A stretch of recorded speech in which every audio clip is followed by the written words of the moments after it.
Welcome to the Mike and Alison After Hours podcast with your hosts, mshelah and Alison Haas, talking business with real business owners in the Mid-Atlantic region. Today's episode is sponsored by Advantage Industries.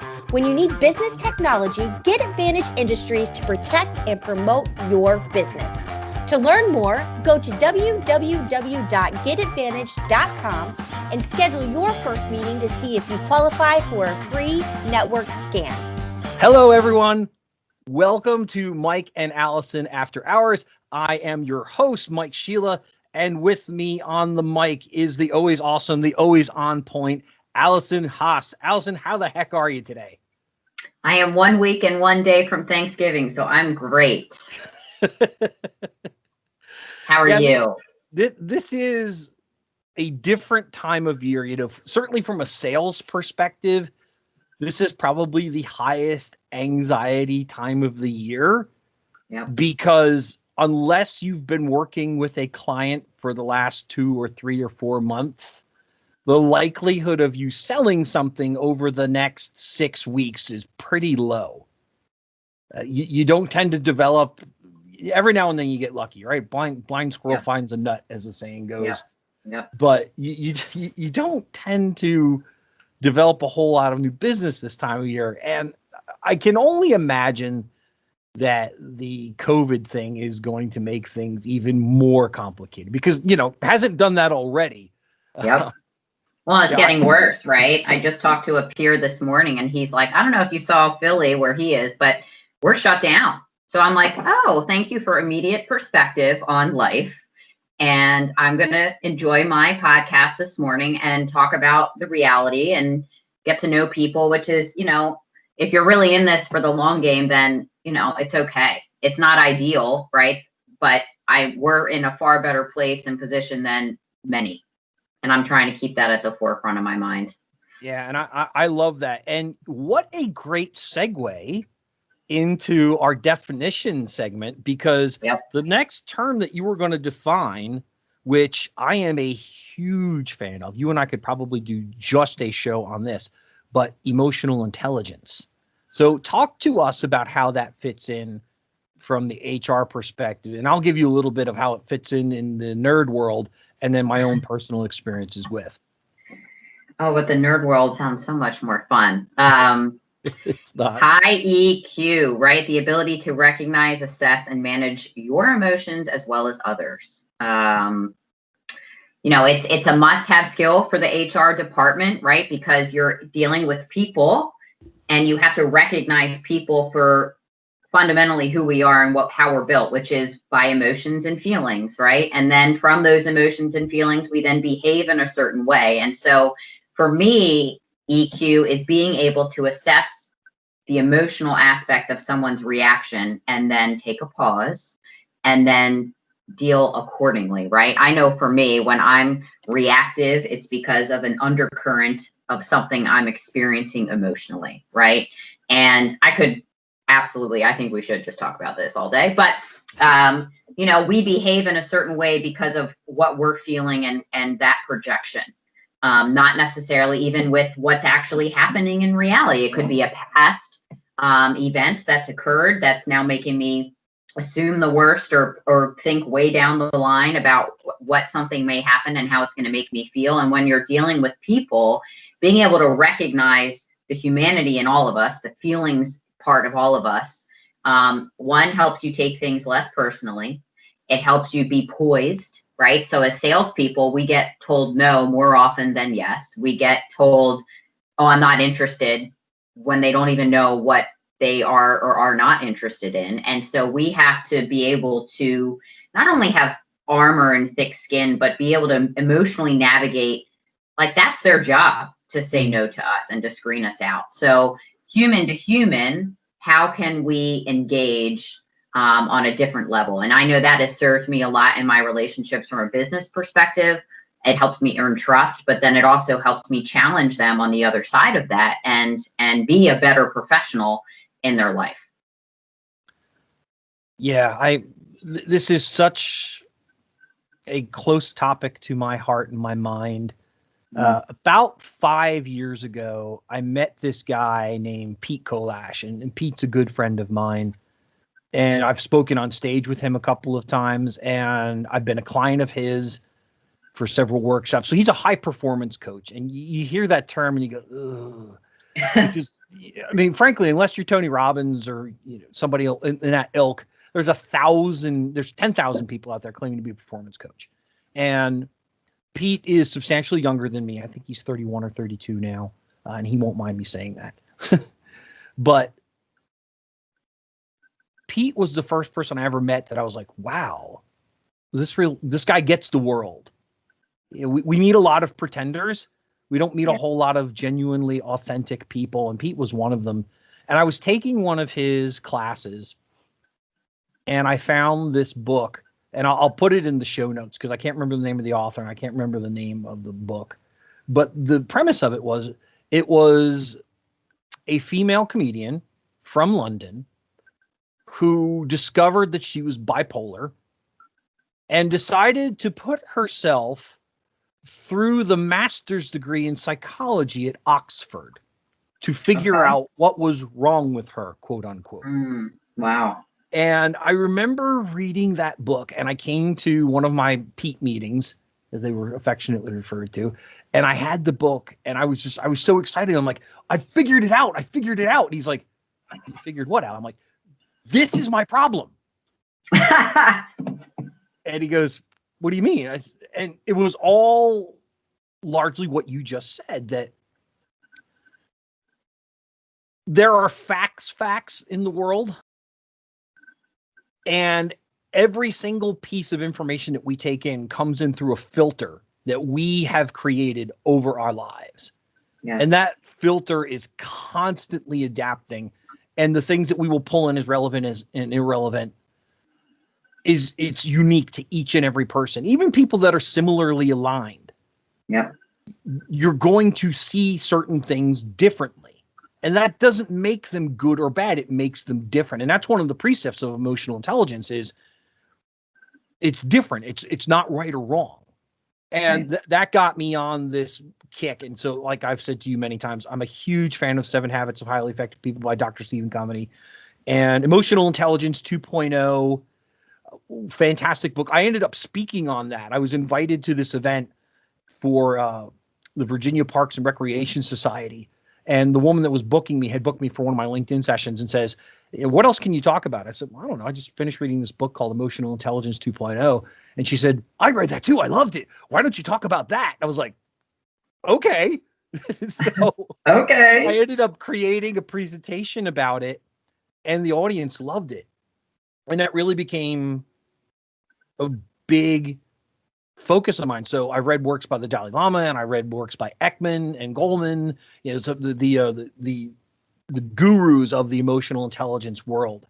And in my world, engineers tend to be really lacking emotional intelligence. They tend to see the world as very binary, very black and white, very yes or no. And I'm constantly working with my staff saying, look, when I bring you something, the answer is not no. The answer is let's figure out how to do this. Yeah, and I'm sure I drive them crazy because we've never done that before. Well, it's okay. We're going to learn something new. We're going to do something different. And we're all resistant to change, right? Yeah. When every time we're faced with something that's different or unique or not what we've done before, like, oh, why should I do that? Because what I'm doing right now, I like it. We should probably dedicate a show just to this. So the next item on here is cross-training. Now, I know you are a cross-training nut, and you've run, marathons, and you've done war races, and, rock climbing and horseback riding. But I don't think that's what you're talking about here. No, although that would be a great other episode to air entirely on the fitness aspect of cross-training. Mental, yeah. I don't know that you'd get a word in, though. I'm sorry to say. I talk about topics to geek out on, the EQ stuff and the emotional intelligence aspect of being a human, but also fitness. But that's what I'm talking about. And so, especially with COVID and the challenges it presented with people unfortunately having to lay large numbers of staff off, right? Because there was no workaround financially.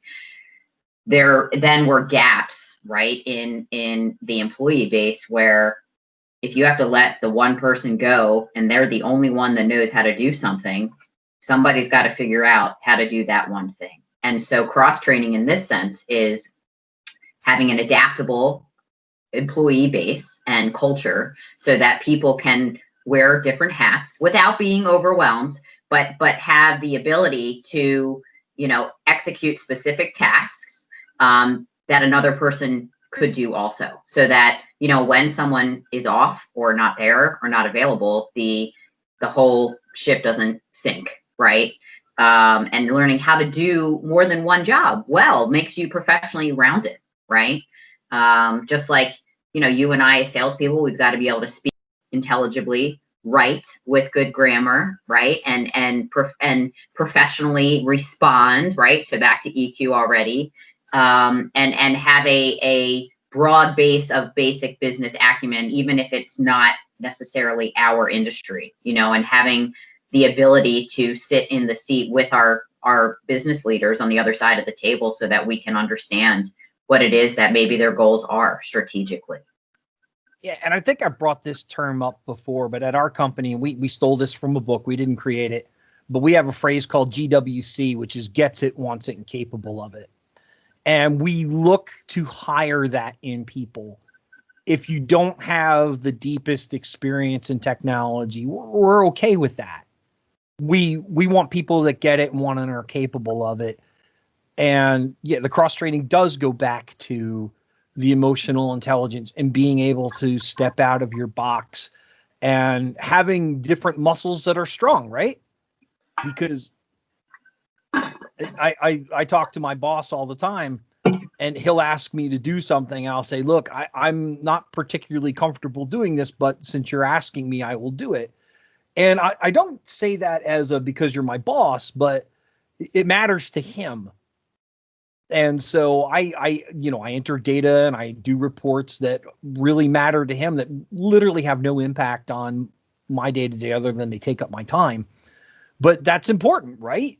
Understanding which cog in the machine you are, but also that without that cog, the machine doesn't really work. Right. And being able to plug in and adapt to other pieces is critical. So cross-training.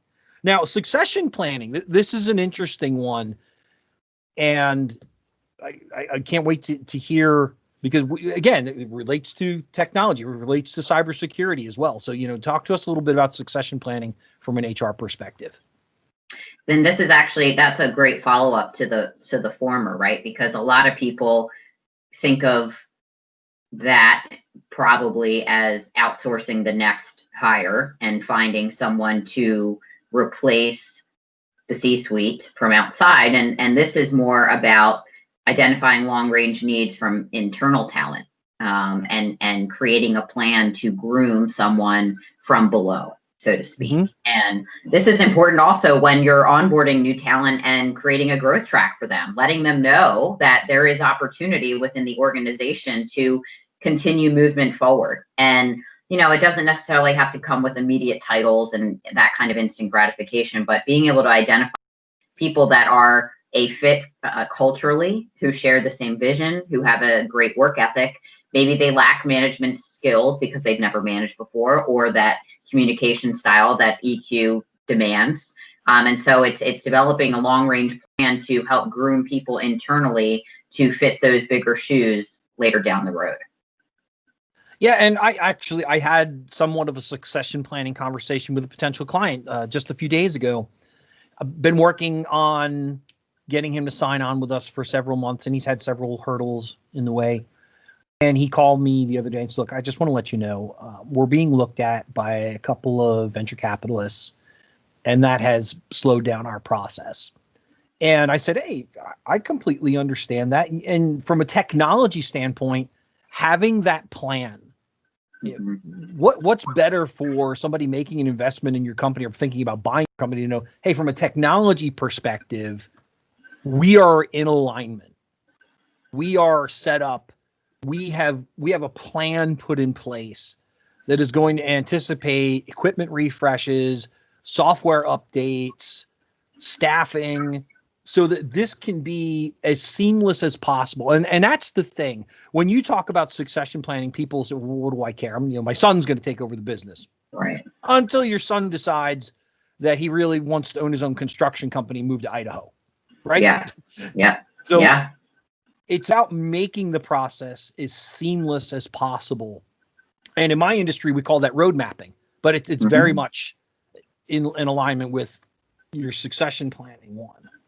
Yeah, and there's a strategy to it, right? It's got to fit, right? So the son may not be the right person for the job. It may sound good on paper, but it may, or terrible, right? Depending on the son, no offense, but there's a strategy behind it. And ultimately it goes back to that conversation we had last time about the evaluation process and keeping your multipliers up through the due diligence. And that just because you say your business is worth a certain amount doesn't mean that it is. So the same thing goes for leadership. Just because you want a certain person to fill those leader shoes doesn't mean that they can or should. And that goes right into your next one, which is contingency planning. So, hey, your son decides, nope, Dad, I don't want the family business. I'm going to go start my own construction company. I'm moving to Boise, Idaho.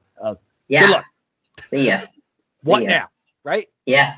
Yeah. And this has been a huge topic this year, right? Because it's one thing to have a successful business when the world at large is humming along and money is green and there are no pandemics. But I think this year has highlighted a lot of gaps within organizations that Absolutely. They weren't ready to see that, right? They didn't see the risk. No one saw this coming. Well, I mean, whatever, I'll speak generally. So, no one saw this coming, and there was no way to know that this was going to be a risk and how it would affect business. And by all means, there are certain industries, I don't think that there's anything you could have done. I mean, and there is a domino effect, right? I mean, we're dealing with health and crises that way. And so there's just certain ways that's like, that's a risk you take when you go into business. So that could be part of the contingency plan. Like, what do I do when and if this does happen? What's plan B, C? How am I going to handle the employment aspect of it? But being able to structurally decide what key operations are disrupted and who's not available when stuff happens, and being able to prevent or modify the impact, ahead of time, right? We're looking at the big picture, long term, and we're emotionally unattached to the outcome. So having unbiased feedback, I think, is huge here. And this is where you could bring in an HR consultant per se, who can look at your business and the industry and the trends and your goals and help you, here's the word again, roadmap, right? But plan for these kinds of scenarios without an emotional attachment. Yeah, in the IT world, we have two specific supports that we recommend to clients when it comes to contingency. The first one's what we call disaster recovery, and the other one's what we call business continuity. So disaster recovery is literally your building blows up tomorrow. Yep. Where's your stuff? Yep. And that can be scary for a customer. Yeah, sure. Because it's now evolved. It's no longer just, what if your building blows up? What if a hacker locks down my server and I can't get access to anything, and they're asking for $50,000 or $100,000 before they'll release my data? And then the other side of that is, does that happen a lot, by the way? You mean today? We could spend an entire show me just running down all the companies that I'm aware of that have been ransomwared in the last month. Get out of here. Gosh. Because it's easy.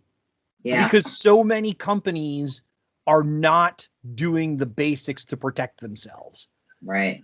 It's really, I post about it almost every day on social media. And I think so many business owners just think it's white noise. They're right. like, oh, well, that's why I asked. Yeah.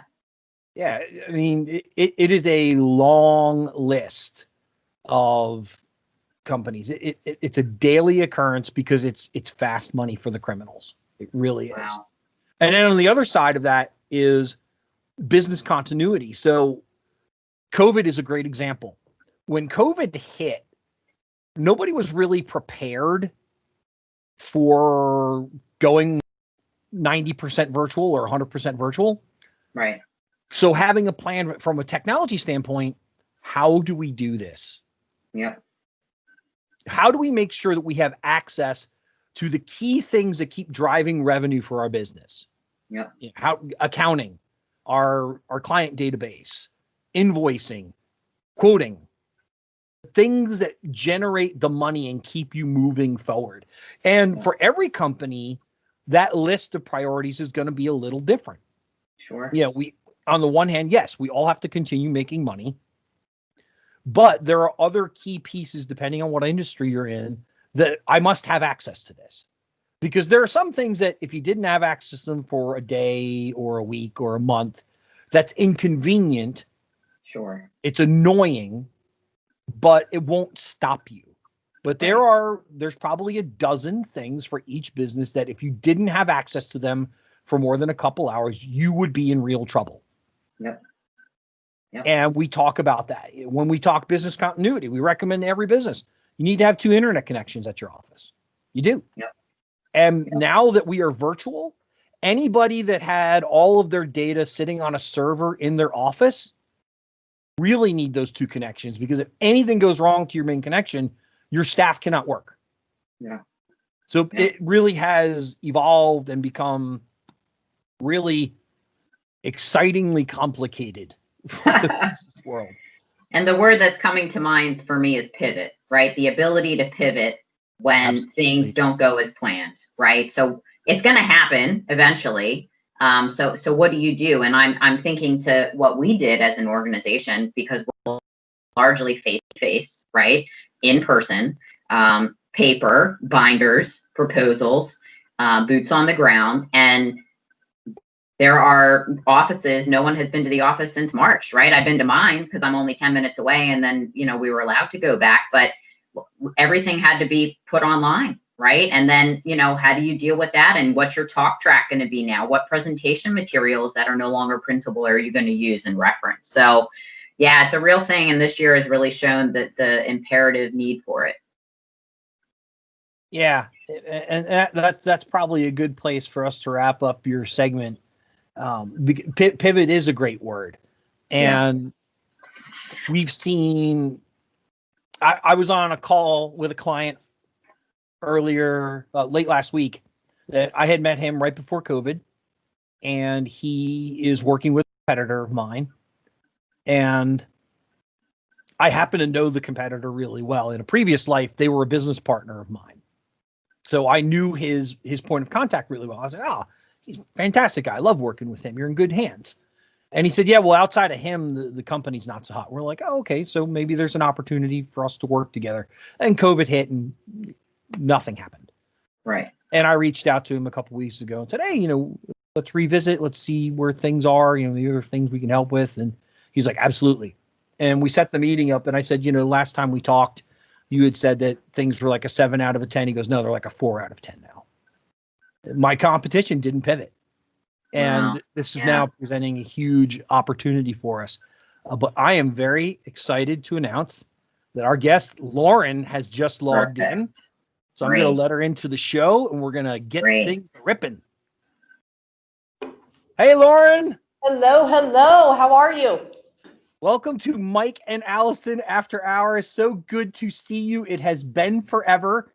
Likewise. Hey, Allison, how are you? Thank you guys for having me.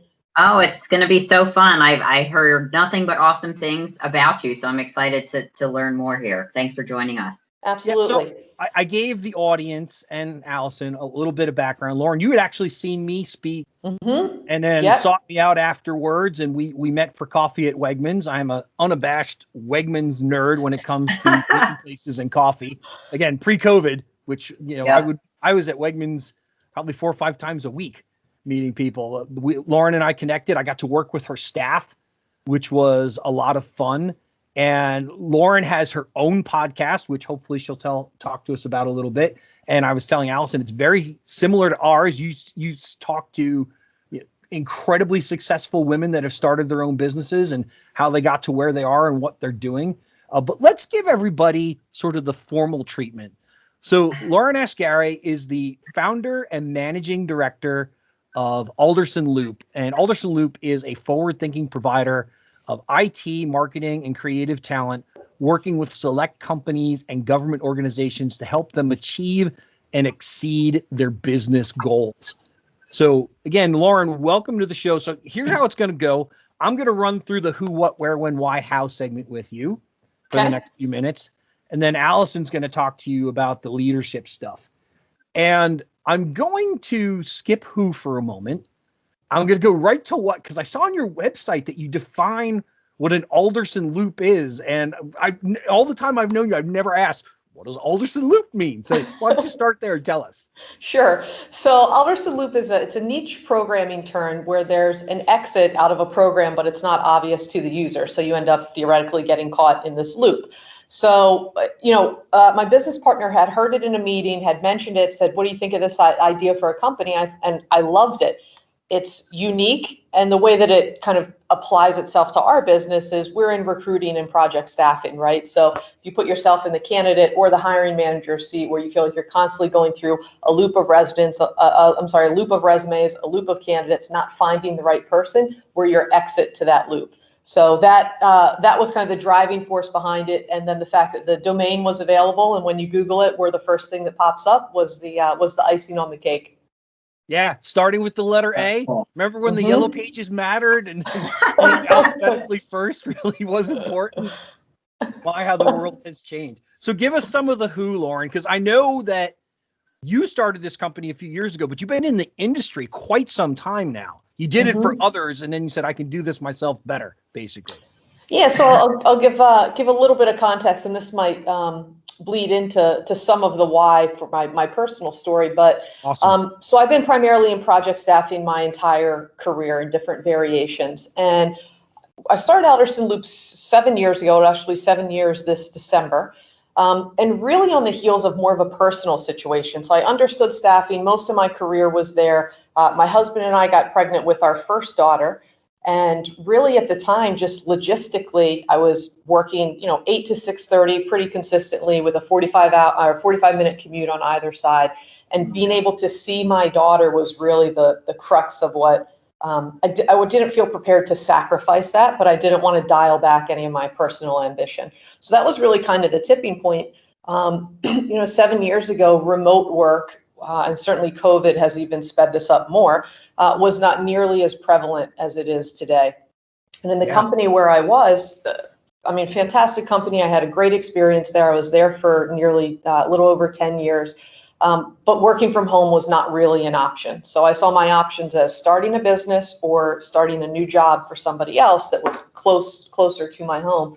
And that option just didn't seem to make sense for me. So that was kind of the jumping off point for getting the company started. And then fast forward, a lot of amazing people helping and contributing along the way. And here we are 7 years later, moving and thriving. So I love that.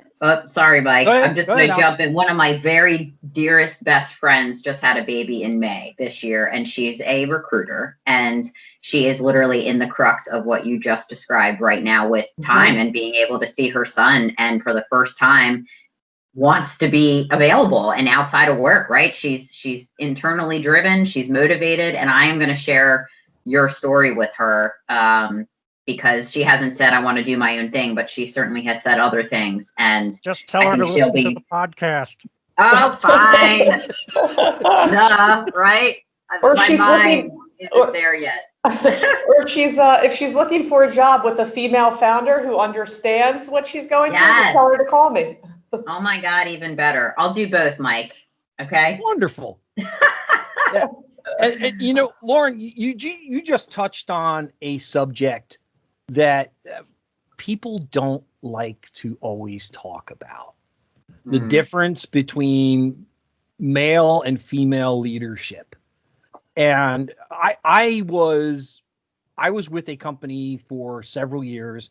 And if I look back on my career, those were 4 of the most financially successful years of my life. And I had a female manager. And to this day, I'm still good friends with her. And people would often say to me, and it didn't help that she has one of these gender ambiguous first names. So I would say, well, I'm going to invite my manager, Hunter. And they're like, yeah, tell him we'll go out and have drinks. I'm like, well, he's a she. And they'd be like, oh. And people were always surprised. And particularly in the world that I came from, corporate America, big technology company, I think she was one of 50 sales managers we had across the United States. And there might have been 2 or 3 other females. And she had been with the company over 20 years.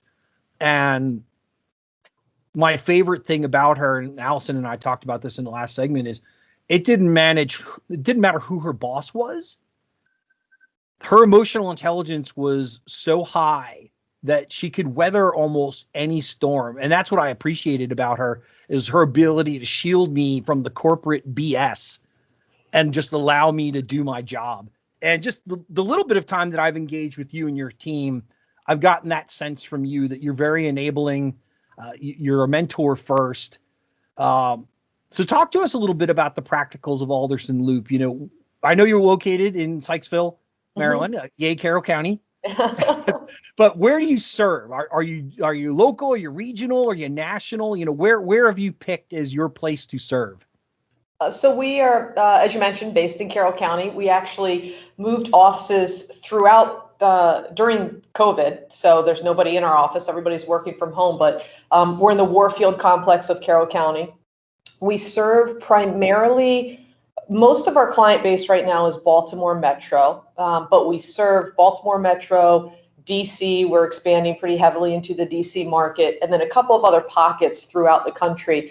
Really, some of them strategic in what we've been targeting. That's been a little dialed back due to COVID and our ability to actually go see those customers and develop new business. When you're growing new business, the in-person meetings, I think, matter. So not being able to jump on a plane and go just start building relationships has dialed back our ability to grow into new targeted markets. But we've had some relationships that have introduced us into new markets. So the short answer to your question is continental US. Most of our business falls in Baltimore, DC, and east of Colorado. Only half of them, if not more. And I find that interesting as well, because that's very much a human nature thing. Like, there's no reason that a company in Seattle, Washington couldn't work with you or me or Alison, but our business tends to be within a 50-mile radius of wherever our base of operations is. Mm-hmm. And a lot of it is that face-to-face thing. And if there's a silver lining around COVID, it's that it broke some of that up. Yes. That is less important. It's probably still a factor, but it's no longer a driving factor, and it's allowed us to evolve. So before I hand you over to Alison, I want to do 2 things with you. First, I want you to toot your own horn. I know that you have received several awards, and by you, I mean you and your company. You and the team that you've built have received several awards in the last couple of years. And talk about what was the catalyst, like getting recognized for something. It's often about, well, I was just doing my job, and I'm guessing you kind of look at it that way too. And so just talk a little bit about that, because I know they're meaningful to you. Yeah, I mean, we've been named on the Baltimore Business Journal fastest growing privately held companies for several years in a row. We've been on the Inc. 5000 fastest growing privately held companies in America. I look at it like this: the outside accolades are great, right? They feel good. They're trophies that we can put on the wall and hang in our lobby.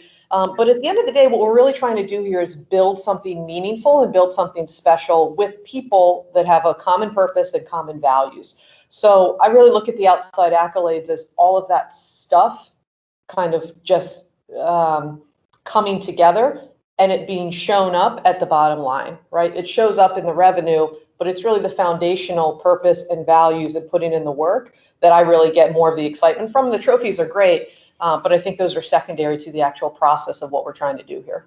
Yeah, I remember when I saw the posts for you for the Inc. 5000, that's one to hang your hat on, because that means you're doing something right, and you're standing head and shoulders above a lot of the competition. And in a previous episode, we had Gary Ditto on, who I know you're good friends with as well. And I had said to him, and I'll say it to you, there are a lot of bad staffing and recruiting companies out there.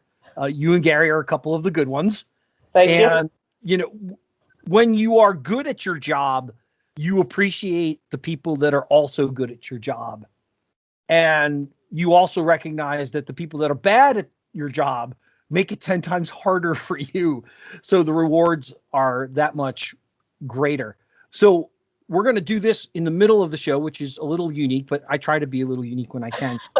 And Allison's going to run through the leadership segment with you, which I cannot wait to hear your thoughts on.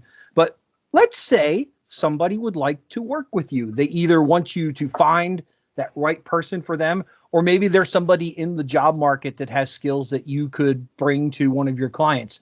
What are the best ways to get in touch with you and Alderson Loop? So our website has all of our contact information. So if you go to aldersonloop.com, you can literally go to click on the Us page, and it has phone numbers and emails for everybody in the company. So in addition, and the thing that I like about that, so we actually operate, and this was foundational to how we started, we have laptops and cell phones, right? We have a corporate line, but it's not our main, it's not like it goes to a phone and then it rings to everybody else. So everybody, if you're trying to get in touch with a recruiter, you can go directly and call their cell phone directly. So that's the best way, is just call us, email us. And then obviously we're very active on LinkedIn. So any of those means, and we're also, very open to just being like consultative, right? With our clients, with candidates in the market. If you're a young grad and you're not quite sure what to do or how your resume looks or how do you act on an interview, just call us, reach out. We're happy to just talk and give guidance and advice based on our experience being what we consider to be experts in the market. Yeah, I don't know how many college students are listening to this show. I really hope a whole bunch of them start to. But I think you know this about me, Lauren. I talk to college students all the time about finding a job after they graduate. And at the end of every session, I always say to the audience, feel free to reach out to me and contact me anytime, ask me questions. I'm happy to help. And less than 0.5% ever do. And I give those people my full and undivided attention. And the response I always get from them is, why are you being so nice to me? Aww. And I say to them, because you actually paid attention. I made a very sincere offer to help anyone that was in that room that day, whether it was 5 or 500, and you're the one that said, hey, I'd like to talk to you. That shows me initiative. That shows me hope for the future. And so, yeah, that you do that as well does not surprise me in the least bit. All right, so Allison. Well, and you've always, might just give you a quick credit here, right? I mean, you've always been really good at that. And I think that's an overarching theme that really matters, is the relationship piece, right? And not just immediate, right? It's not about what can this person do for me today or tomorrow or a week from now, but it's just about building a relationship that may or may not be, business beneficial. But I think that people undersell the value of just relationships and the ripple effects of how people can help you or who you know, or just expanding your network. And that's something I think you've always been really good at. So. Always be nice, because you never know who that person knows. And and it just feels better to be nice. Yeah, it feels better to be nice. Go ahead, Allison. I love that. 2 things. One, it took Mike and I a couple years to get acquainted, but the second we did, here we are. And it literally was that we were just nice to each other and we're like, let's have a conversation. And then here we are in the middle of COVID with a new podcast and having so much fun. Right. So I think. Yeah. Fun fact, Allison and I have never met in person. We've never been physically in the same room together.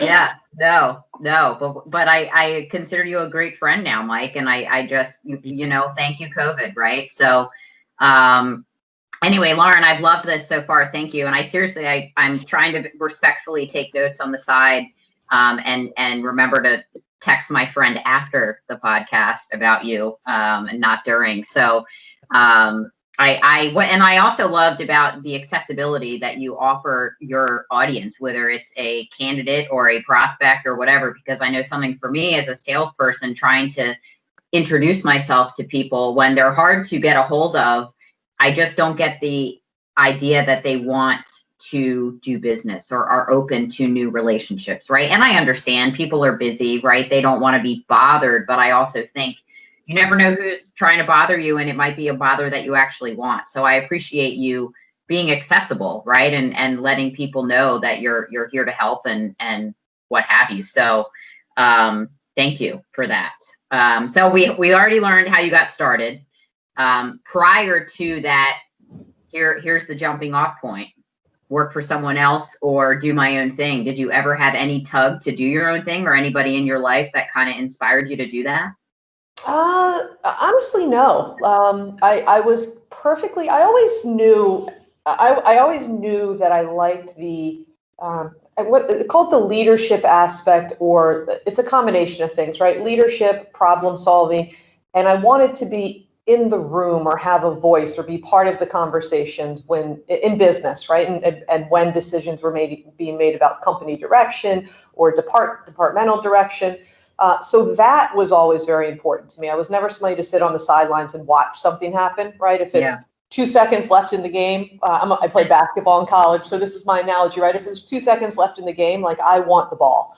So that was very much part of who I was and who I've always been. Whether that translated into starting my own business didn't necessarily matter to me. I would have probably been content having a role similar in another organization, but now I will say, since I have started my business, I can't see myself ever working directly for somebody else again. And when I say that, I work for my employees, I work for my clients, but I mean in terms of the real helping to drive the business day to day and help set the vision for it. So I don't think you'll ever see me with a paycheck coming from anybody else that isn't a business that I own or partially own. So I appreciate that, and the flexibility and being able to create a team that you want to work for, as you just said. So great segue into what attributes make for a great team. So I think it's interesting. So we have our company core values, and not surprisingly, I think they also are what make up a good team, right? So Alderson Loop's core values: kindness, focus, resiliency, responsiveness, honesty. And I think if you have those ingredients put into a recipe, that's going to make for a good team in whatever business you do, right? We happen to do project staffing and consulting, but if that is the underlying 5 characteristics of the team, with kind of the overarching theme be alignment, right? You have to be clear on what you're trying to accomplish, and you have to have a North Star or a purpose. Then I think that you can do some really special things. Sure. And so with those values in mind, how does that come out in your leadership style? Like what to you makes that being part of your leadership style? So honoring those, right? And not only personally, but making sure that we're upholding them throughout the company. And when it comes to hiring, making sure we're hiring people that share those same values. But I think the thing that's also important from a leadership standpoint is always, whether you're people-centric or empathetic, however you want to say it, but making sure that you understand what matters to the people that are on your team, right? Whether it's the staff that's reporting to you, my business partner, our clients, what matters to those people, not only from a work standpoint, but from a human standpoint, what are they trying to accomplish personally and professionally? And I think if you can really develop and build relationships where you understand those about everybody, then we're working from a clear, just a very clear space on what we're trying to accomplish and what matters to different people. I don't believe in a one-size-fits-all leadership or management approach. I think that you have to adjust based on who the people are and what you're trying to get out of them, because people are motivated and incentivized differently. Sure. And I love what you said about modeling it personally, right? Like you can't talk about it and then shut the door and, the tornado and volcano erupts, right? Like I hold close to me, practicing principles in all my affairs. Like, am I a good worker, but am I also good in my home? How do I treat the cashier at the grocery store? I know I'm taking this way out, but like for me, that's what this is, right? It's like, who are you? I love what you're saying. It's giving me a little bit of goosebumps. I 100% agree with what you say, because it's, people are not, and I think even more so than ever, this time in our history is showing it, right? people are not somebody when they come to work and somebody when they leave, right? We're just people and we're just humans. And so how you act at work or outside of work, it's all going to be the same, and the truth always wins, right? So you might be able to fool somebody in the short time, but over the long period of time, it's going to manifest like what your values are and what's important to you. And I think from a leadership standpoint, being, empathetic, people-centric is extremely important. I think transparency is important, right? You have to provide a goal and a vision of where the company's heading, but then also really being honest about what obstacles might pop up. And then I think also being the willingness to do the work, right? I don't ask anybody from my team to do something that I either haven't done or would not be willing to do. And I think that's really important, because I think it's easier to, I hate to use the word even follow, right? But follow a leader when they're equally willing to invest the time and energy that it takes to get a result. And as I say that, I think also a willingness to learn, right? I mean, I learn things from my staff all the time. And I think that's important too, right? It's not having I'm the smartest person in the room, because if that's your mentality, as the saying goes, you're probably in the wrong room. Yeah, I love that. Surround yourself with those better, right? And you've got to be humble to do that. And I love that. Get in the trenches. I currently think I'm managed by the best boss I've ever had, and it's because she's doing the work with me. She's open, she's candid, she supports me personally, and she's getting dirty. She's not just like, let me know when it looks good and I'll take a final peek. She's like, let me in there, right? And wants to help. So I think that's huge. And just in who we are, I love that.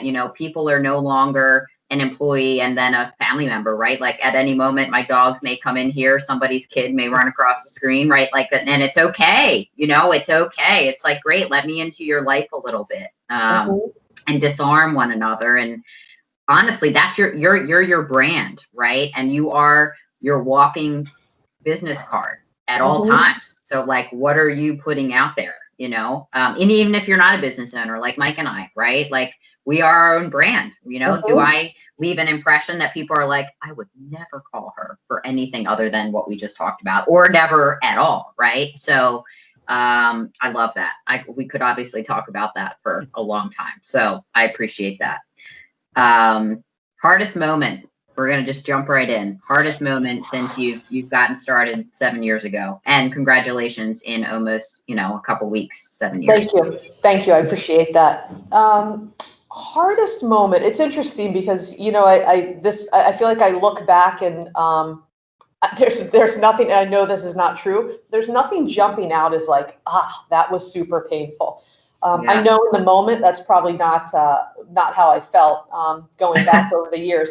But I would say if I had to come up with something, I would say getting started, and not getting started, the initial, and I'll call them sacrifices or adjustments. I like making the initial adjustments. So for some quick context, I left a job where I was earning good money.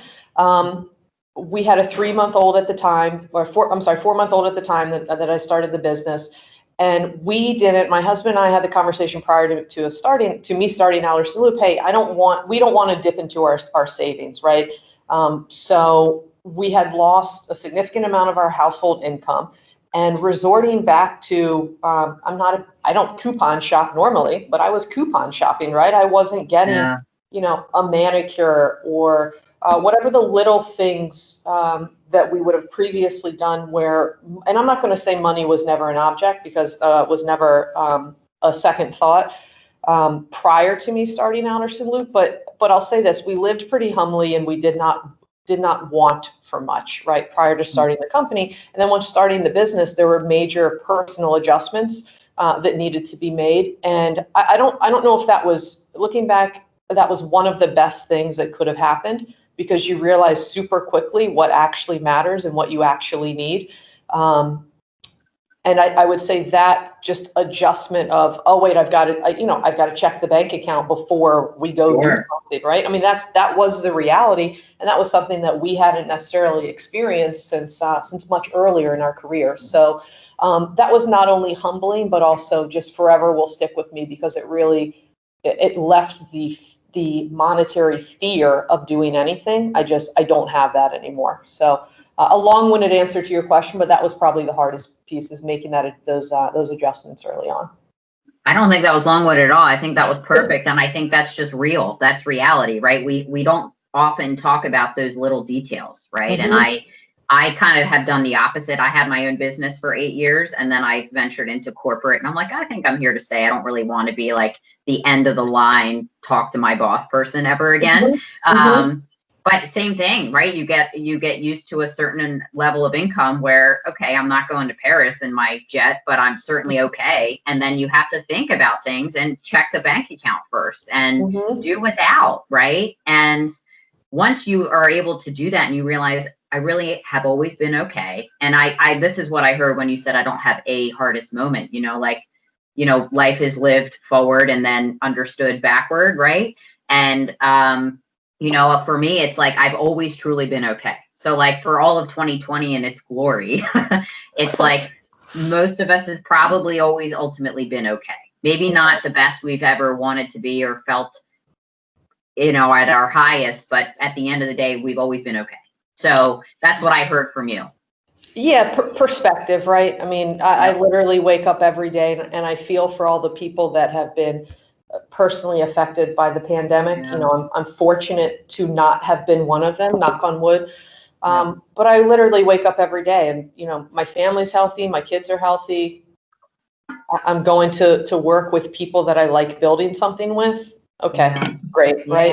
Beyond that, it's hard for me personally to get caught up on the other stuff. So that's great. Lauren, no, we appreciate that. To the first segment of the show, because Alison and I talk a lot about that, and we're thinking about doing a show just on emotional intelligence and perspective, because Alison, as she mentioned, she owned her own company for many years. I was a solo entrepreneur for a little over a year, and boy, was that a learning experience. So I always love hearing people like you that got to the other side, as it were. If you're in business for 7 years, I think 5 is the magic number. Like if you get to 5, then the likelihood of your business surviving goes up exponentially. So really loved having you on the show. We might have to have you on again in like a year. So I know. I want to keep talking. We only got like a third through the stuff. We were just starting to get to the good stuff. But Alison, why don't you give us your parting thoughts on the great conversation that Lauren gave us today, and then I'll wrap us up. Yeah, Lauren, I am connecting to you just from the human aspect. And I think that without, maybe Mike planned it, but like we did industry terms in the first half, he and I, and we were talking about emotional intelligence. And it's, I think you said it perfectly as a take home for our audience is, we're just who we are now, right? We're no longer employee versus boss versus human. And I think for me, I needed to hear that and be reminded that, this year has been hard for all of us. It's not over yet. Who knows what's coming, but, let it connect us a little bit more intimately and business, personally, whatever. So, Mike, I don't know if that's what you wanted, but that's the direction I took it. And Lauren, I can't wait to talk to you next. Honest truth, the straight always. Truth. You always deliver. Well, everyone, thank you for checking out this episode of Mike and Alison After Hours. Business leaders talking about real business topics. And we've got more episodes coming. Alison and I are booking guests like mad. We are going to keep bringing you great business leaders here in the Mid-Atlantic in the coming weeks. So thank you for watching. And remember, people helping people. It's powerful stuff. Thank you for joining Mike and Alison After Hours. Tune in next time for another great business owner sharing valuable industry ideas. Want to be a guest on our show? Contact us at answers@getadvantage.com.